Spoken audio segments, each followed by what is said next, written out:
O'zbekistonning barcha viloyatida qanday ob-havo bo'ladi? Assalomu alaykum, hurmatli tomoshabin.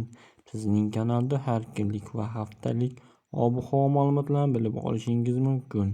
Buning uchun kanalimizga obuna bo'lib, bir dona like bosib qo'yishni unutmang. O'zgidromet markazi 10-11 avgust kungi ob-havo prognozini e'lon qildi. Unga ko'ra, Qoraqalpog'iston, Selkasi, Xorazm viloyatida havo biroz bulutli bo'ladi, yog'ingarchilik kutilmaydi. Harorat kechasi 20-25 daraja, kunduzi 37-42 daraja bo'ladi. Buxoro, Navoiy viloyatida havo biroz bulutli bo'ladi, yog'ingarchilik kutilmaydi. Harorat kechasi 27-30 daraja, kunduzi 37-42 daraja bo'ladi. Toshkent, Samarqand, Jizzax, Sirdaryo viloyatlarida havo biroz bulutli bo'ladi, yog'ingarchilik kutilmaydi. Harorat kechasi 21-26 daraja, kunduzi 35-40 daraja bo'ladi. Qashqadaryo va Surxondaryo viloyatida havo biroz bulutli bo'ladi, yog'ingarchilik kutilmaydi. Harorat kechasi 21-26 daraja, kunduzi 35-40 daraja bo'ladi.